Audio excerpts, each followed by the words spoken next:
छो विद्यार्थी मित्रों, जय हिंद, नमस्कार।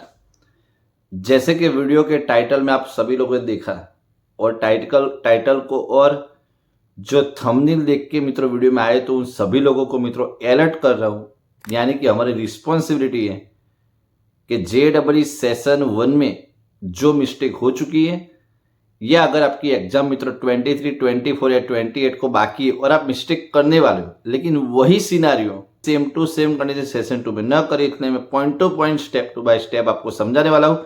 लेकिन अगर वीडियो को छोड़कर मित्रों जा रहे हो तो कोई चिंता नहीं है, नुकसान तो आपका ही होने वाला है। मेरा काम है आप लोगों को अलर्ट करना और मैं आपको आने वाली एग्जाम में और आने वाली स्कूल एग्जाम, बोर्ड एग्जाम और प्रैक्टिकल एग्जाम, और अगर आप स्टेट बोर्ड में कहीं पे बिलोंग कर रहे हो तो उसकी मित्रों रेगुलर स्टेट बोर्ड की मित्रों सीईटी एग्जाम, ये सभी एग्जाम प्रॉपर्ली परफॉर्मेंस करो। तो मित्रों शुरू करते हैं आज का वीडियो। तो मित्रों वीडियो शुरू करने से पहले मित्रों चैनल पे ना तो चैनल को सब्सक्राइब कर लेना और अगर कर लिया तो उसके लिए थैंक यू।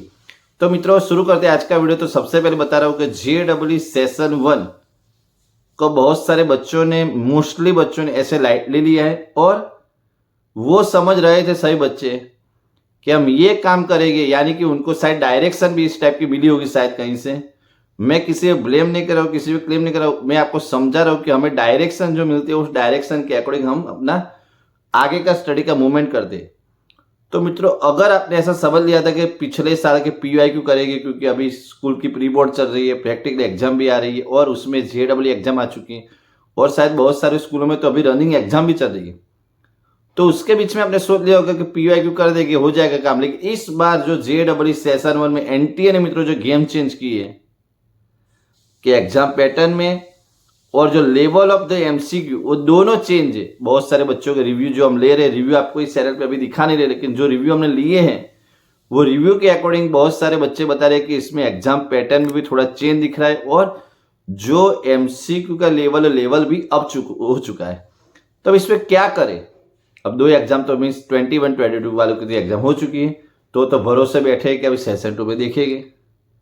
जिन लोगों की एग्जाम बाकी है वो डिमोटिवेट मत होना मित्रों, आपने जो भी कंटेंट तैयार करा है कंटेंट पे लगे रहना। चलिए आगे का पॉइंट बता रहा हूं मित्रों। बहुत सारे बच्चों ने एक वन टाइप ऑफ एक्सपीरियंस के लिए जेईई फॉर्म मित्रों भर दिया था और वही लोग अभी मित्रों शायद अभी जेईई एग्जाम सेशन 1 का पेपर तो ऐसे गए, अब हम बोर्ड में क्या करें, तो उनको मित्रों चिंता नहीं करनी, आपके पास सेशन 2 का तो मौका है। लेकिन कभी भी जिंदगी में मित्रों कोई भी ऐसी एंट्रेंस एग्जाम देने से पहले उसकी सीरियसनेस और जो फॉर्म हम फिलअप कर रहे हो, फॉर्म फिलअप किसके लिए कर रहे हो, उसके क्या वैल्यू फ्यूचर में, वो दोनों नजरिया मित्रों स्टूडेंट लेवल पे देखने चाहिए, पेरेंट्स लेवल पे देखने चाहिए। यानी कि मेरी खास आपका रिक्वेस्ट है कि भले ए एग्जाम में हो चुका, लेकिन नेक्स्ट एग्जाम मित्रों आप बेस्ट परफॉर्मेंस करो, यानी हर एक एग्जाम को मित्रों सीरियसली लो। बाकी नॉट ए ओनली मित्रों स्टडी द पीवाईक्यू, यानी प्रीवियस ईयर के क्वेश्चन कर लेंगे पास हो जाएंगे, तो मित्रों ऐसा नहीं होता। कंपटीशन मित्रों तगड़ी है क्योंकि इस साल तो पिछली साल का मित्रों रिकॉर्ड टूट चुका है, यानी कि 14 लाख प्लस बच्चों ने एग्जाम देने वाले, और मैं शायद समझू कि 50-60 हजार अगर एग्जाम ना भी दे तो अप्रोक्स मित्रों बता रहा हूँ कि 13.5 लाख बच्चे तो या 14 लाख बच्चे तो एग्जाम देने वाले। यानी कि आपकी रिस्पॉन्सिबिलिटी कि आपको एग्जाम देनी है तो मित्र एकदम सिंसियरली और एक ऑनेस्टली देनी है और अच्छे तैयारी करनी है, तो ये आप बेस्ट ऑफ बेस्ट स्कोर कर सकते हो। तो ये जो भी गलती हुई थी वो गलती अभी नेक्स्ट टाइम न करो, मेरी रिक्वेस्ट है। तो मिलते हैं मित्रों नेक्स्ट वीडियो में, तब तक के लिए आपकी एग्जाम कब थी या फिर आने वाली उसके लिए कॉमेंट करके जरूर बताना और वीडियो अच्छा लगे तो वीडियो में लाइक भी करना। तो मिलते हैं मित्रों नेक्स्ट वीडियो में, तब तक के लिए बेस्ट ऑफ लक और बाय।